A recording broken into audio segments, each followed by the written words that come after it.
Olá pessoal, tudo bem com vocês? Então hoje eu vou mostrar como eu fiz essa cena aqui dentro do SketchUp usando o V-Ray para renderizar.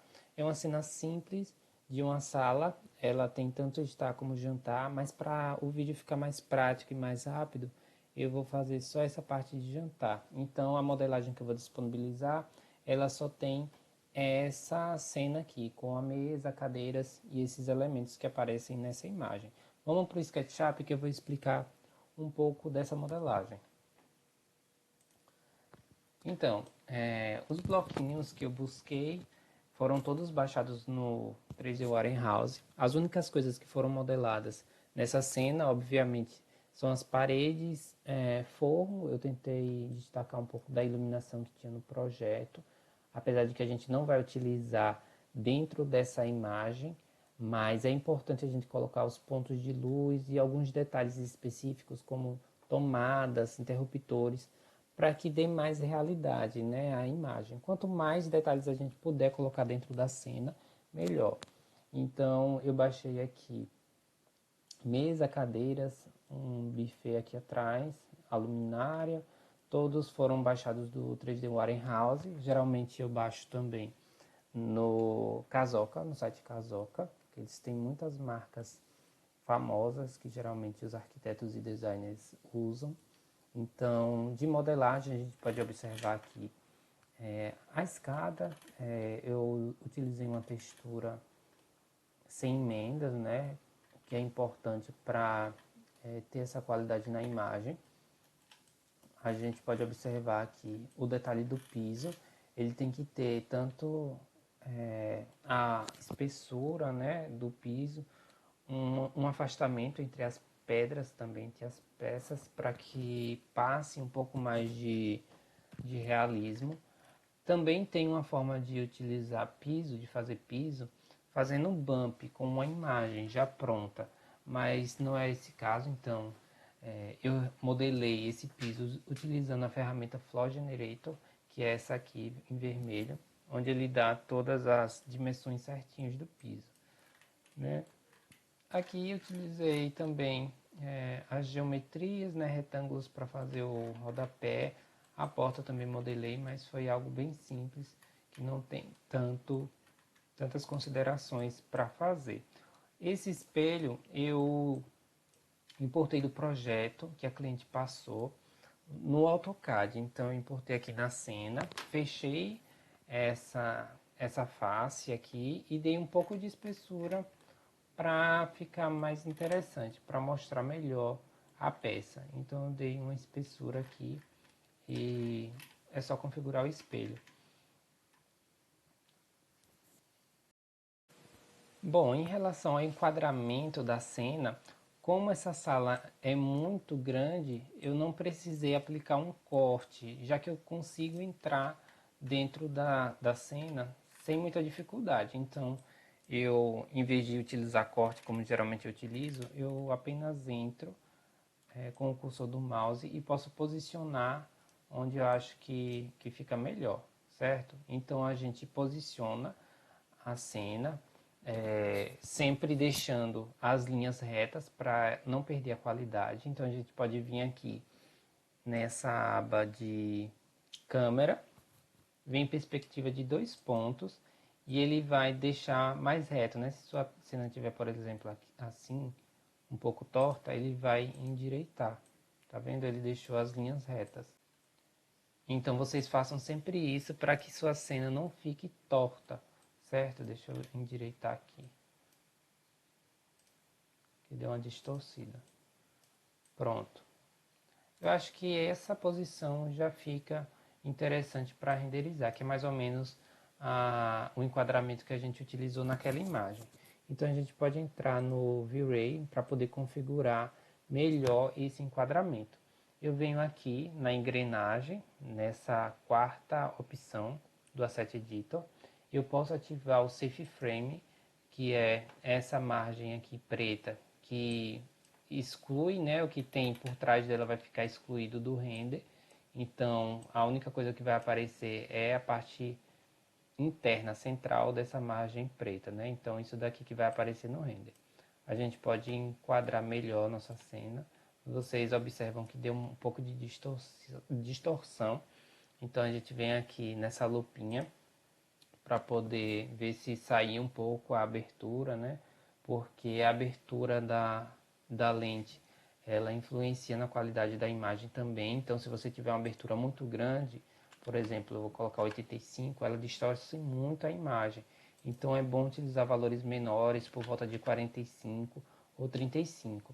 E para você fazer isso, apenas clica na lupinha, nessa lupa aqui do zoom, e você digita no teclado o valor que você quer colocar da abertura da lente, certo?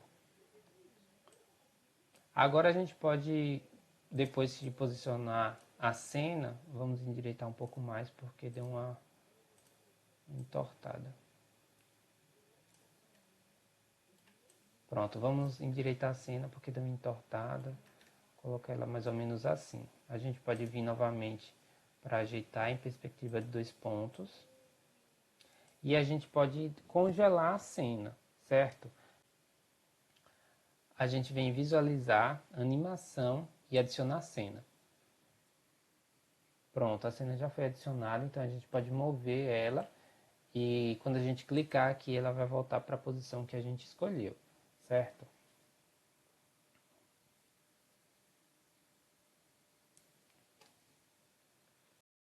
Então, para a gente fazer agora o teste de iluminação, a gente precisa reduzir a qualidade do render para não pesar muito na hora de fazer os testes. Então a gente vem no Asset Editor, clicando aqui. Nessa parte de configurações, a gente vai desativar esse Progressive. Esse valor, que é a proporção da imagem, o tamanho da imagem, a gente pode deixar um valor baixo, assim, de por volta 450.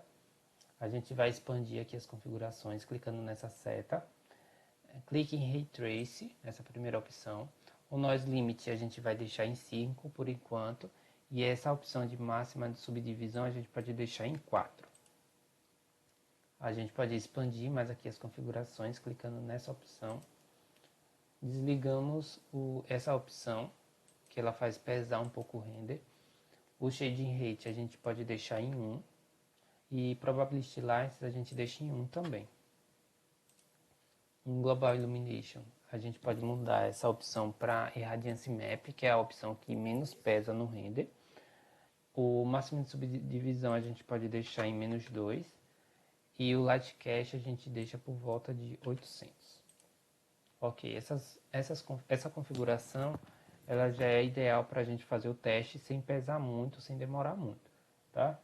Agora a gente pode posicionar a iluminação que a gente quer fazer dentro da cena. Para isso, eu vou utilizar um retângulo de luz, certo? Como é um apartamento e ele tem essa varanda integrada na sala, com a sala, a gente vai utilizar apenas um retângulo de luz, fazendo com que ilumine todo esse espaço. Então a gente vem aqui na ferramenta Plane Light, que é o retângulo de luz. A gente pode posicionar mais ou menos aqui fora. A gente clica aqui nessa extremidade e clica mais ou menos até aqui. Pronto. Essa parte branca é a parte que vai incidir luz, então a gente tem que colocar ela para dentro, certo? Para isso a gente pode clicar no retângulo, clicar com o botão direito no mouse, colocar nessa opção virar e selecionar azul do componente. A parte azul que não ilumina, ela vai ficar para fora e a parte branca ela fica dentro do espaço. Pronto. Então esse retângulo de luz aqui ele já vai iluminar. A gente pode dar um pouco de afastamento nele para não afetar muito a superfície, né, essas paredes. Então podemos deixar ele um pouco afastado. A gente pode voltar agora na cena 1, clicando aqui, e vamos no Asset Editor configurar esse retângulo de luz. Na segunda aba, o retângulo de luz já aparece aqui para a gente configurar, certo? Essa opção. A gente coloca uma potência inicial de aproximadamente 100. Nesse caso, tá? Lembrando que cada projeto a gente vai variando esse valor. Mas nesse a gente vai começar com 100, que eu acho que é um valor que vai ficar ok. A gente expande essas opções, coloca invisível o retângulo para ele não aparecer nos nossos reflexos. Esse Effect Reflection aqui a gente tem que desligar também, porque senão o retângulo ele vai aparecer como uma fonte de luz. Então a gente vai desativar ele. Pronto, depois de fazer isso a gente pode começar a testar o nosso render. Vamos clicar aqui nesse Frame Buffer e clicamos para renderizar nesse ícone aqui. Vai demorar um pouco para carregar. Pronto, a gente percebe que nossa cena já começou a ficar iluminada, né? É um espaço um pouco aberto por conta da varanda, então não tem muito trabalho para iluminar, né? Mas mesmo assim ainda continua escuro. A gente pode pausar, porque a gente já viu que está muito escuro, e a gente vai voltar lá para poder aumentar a intensidade desse retângulo de luz. Então podemos aumentar aproximadamente 250, deixar por volta disso. Podemos vir aqui também nas configurações, selecionar essa opção de câmera, abrir, expandir, né, nessa setinha aqui. A gente pode diminuir o valor do F-Number, que ele vai clarear mais a cena, certo? Então, fazendo isso, a gente pode ir no Frame Buffer novamente para poder renderizar e fazer um novo teste de iluminação.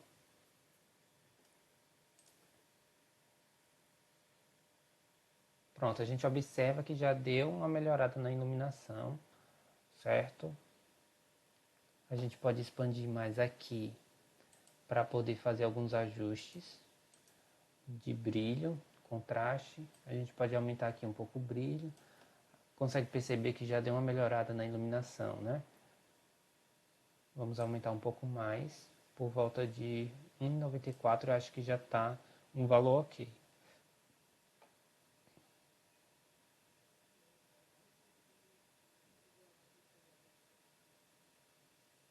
Pronto, eu acho que esse valor já está um valor mais ou menos ok. Vamos voltar com essa configuração aqui para o zero, é só arrastar.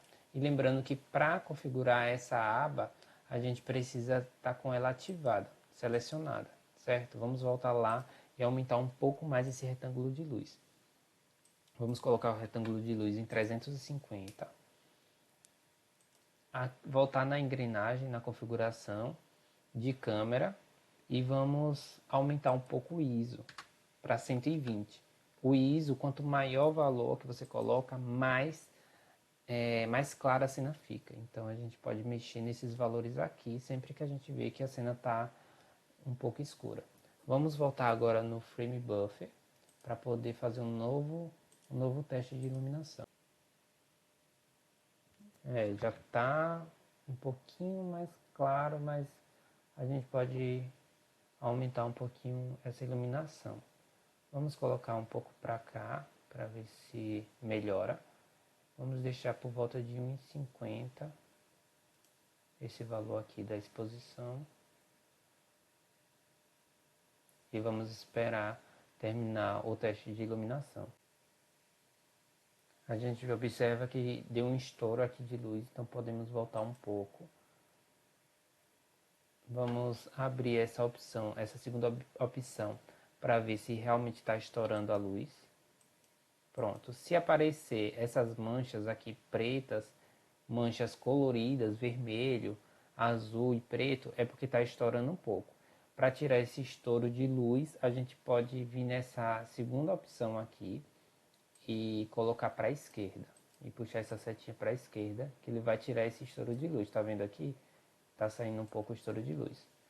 Mas a gente pode deixar um pouco mais para cá e puxar essa opção de exposure aqui. Pronto, vamos deixar por volta disso e colocar um pouco mais para a esquerda. Esse valor aqui eu acho que já está ok para a gente renderizar com a iluminação dessa forma. Pronto, vamos voltar lá agora. A cena eu acho que está um pouco tortinho, só vou ajeitar um pouco ela, colocar um pouco mais para cá.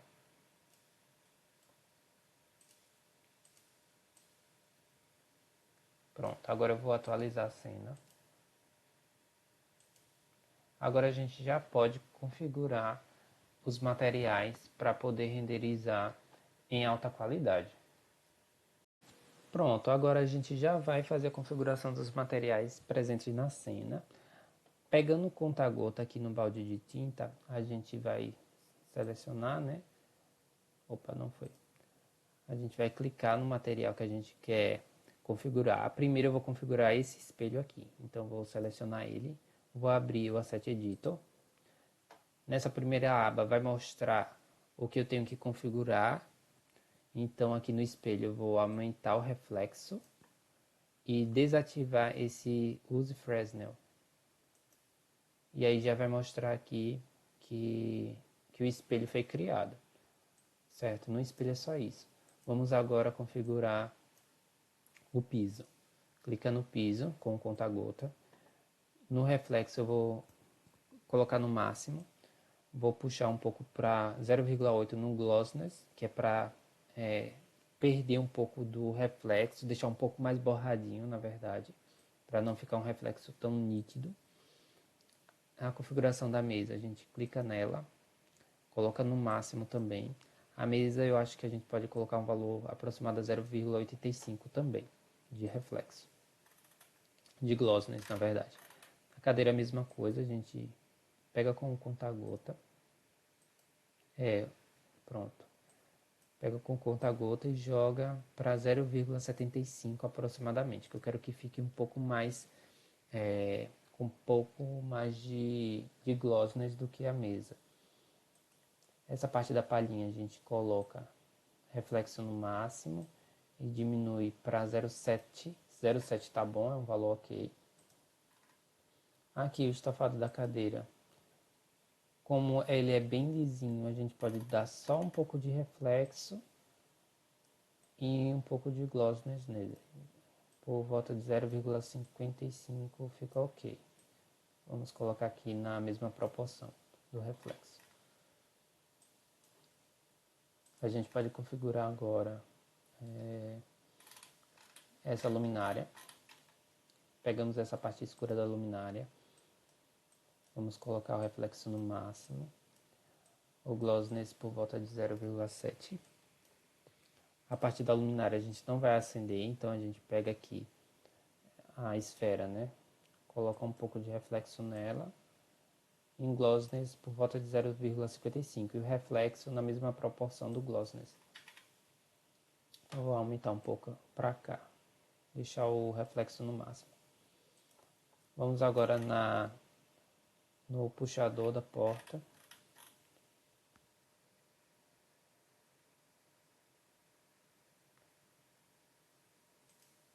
No puxador da porta a gente seleciona ele, coloca o reflexo no máximo e 0,85 de glossiness. O rodapé a gente coloca na mesma proporção do piso, então na verdade já está, né, configurado, é o mesmo, a mesma cor do piso. Vamos configurar agora essa escada. Coloco o conta-gota aqui. A escada eu não vou dar um bump, porque ela aparece bem pouco, então a gente coloca o reflexo no máximo e coloca um valor aproximado a 0,8. Aqui eu tenho um vidro no corrimão, então eu seleciono o vidro. O vidro eu preciso colocar reflexo no máximo. Eu gosto de aumentar um pouco esse IOR para 2, para dar um pouco mais de reflexão no vidro, para ele aparecer mais. E nessa parte de refração a gente pode aumentar ao máximo, para poder dar transparência a esse material. Aqui no corrimão, na estrutura, eu posso colocar reflexo no máximo e 0,85 aproximadamente. Nessa parte, nesse móvel, eu posso colocar, que é uma pedra, tipo um mármore. Eu vou colocar reflexo no máximo e um glossiness de 0,9.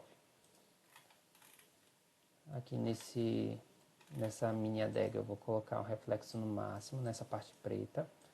O glossiness de 0,85. Aqui é um vidro. Nesse vidro aqui a gente pode colocar reflexo no máximo. Desativa essa opção aqui do IOR, aumenta o IOR para 2 E a refração a gente deixa no máximo também, todo branco. Pronto, deixa eu ver essa tomada aqui se precisa configurar. Pronto, a tomada eu coloco o reflexo no máximo, 0,8 de glossiness. Pronto, vamos ver se faltou algum material para configurar. Aparentemente os materiais todos configurados. Eu vou colocar só um pouco de reflexo na parede também, para ela não ficar um pouco opaca, muito opaca. Então, deixar aqui por volta de 0,35 no glossiness e na mesma proporção do reflexo. Pronto, agora a gente pode fazer um novo teste com os materiais configurados para ver como é que ficou. A gente clica lá no Frame Buffer, clicamos aqui para renderizar novamente. Bom, eu acho que a iluminação está ok. Só faltou aqui configurar a mesa, então a gente vai voltar lá para poder configurá-la. Tá vendo que ela está muito opaca, então é porque está sem configuração. Vamos voltar lá que a gente vai configurar a mesa e essa parte aqui de trás também que a gente esqueceu de configurar. A gente fecha aqui. Vamos com conta-gota na mesa. Seleciona a mesa. A gente vai puxar no máximo o reflexo. O glossiness por volta de 0,75. Pronto, ok, configurada. Vamos agora nesse painel aqui. Seleciona a textura do painel, coloca um reflexo no máximo e o glossiness por volta de 0,75. Deixa eu ver o que mais. Essa parede aqui de cimento queimado, na verdade é meio que uma pedra. A gente vai clicar nela, coloca o reflexo no máximo e puxa até um 0,65 já tá bom. Podemos voltar aqui na cena. E agora que a gente já configurou todos os materiais, a gente já pode configurar a qualidade final da imagem. Então a gente vem aqui na engrenagem, nessa quarta opção do Asset Editor. Fechamos aqui a câmera. Em Render Output a gente vai colocar um valor aproximado a 1300. 1300 por 1300 já fica uma qualidade boa para você apresentar. Então a gente vai deixar esse valor aqui, 1300 por 1300. A proporção da imagem é 1 por 1. No Ray Tracing, aqui na expansão, né, das configurações, a gente vai abrir aqui, vai colocar esse Noise Limit, que ele vai dar mais suavidade à imagem. Então a gente pode deixar um valor de 0,25. Esse máximo de subdivisões a gente pode deixar por 10. O Shading Rate ele vai dar um pouco mais de qualidade, então a gente pode deixar um valor de 3 em média. O Probability Lights vou deixar em 1, já que a gente só colocou um retângulo de luz. Em Global Illumination, eu posso deixar essas configurações aqui, -3, -2, 50 e 30. O Light Cache eu também vou deixar essa configuração de 800. E o Ambient Occlusion eu vou ativar, que ele vai sombrear os cantos, né, essas partes aqui, tanto dos móveis como das paredes. Então ele vai dar um pouco mais de sombra a essas extremidades. Então vou colocar um valor de 4 por 0,4 no Ambient Occlusion. Pronto, essa configuração aqui já é para final do render, então eu posso voltar lá no Asset Editor, no Frame Buffer e colocar a imagem para renderizar, certo? Já já eu mostro como a imagem ficou. Então essa é o resultado da imagem. Ela ficou numa qualidade muito boa, ficou bem parecida com aquela imagem do Instagram. A iluminação natural ficou evidente, a configuração dos materiais também ficou boa. A gente apenas precisa salvar essa imagem. A gente vem aqui nesse disquete, clica uma vez, nomeia a imagem e pronto, a imagem já está salva lá na pasta da sua preferência, certo? Eu espero que vocês tenham aproveitado esse conteúdo, que possam aplicar essas dicas na modelagem de vocês, certo? E qualquer coisa, pode compartilhar a imagem que vocês fizeram nas redes sociais e marcar nossa página no Instagram, certo? Até a próxima. Tchau, tchau.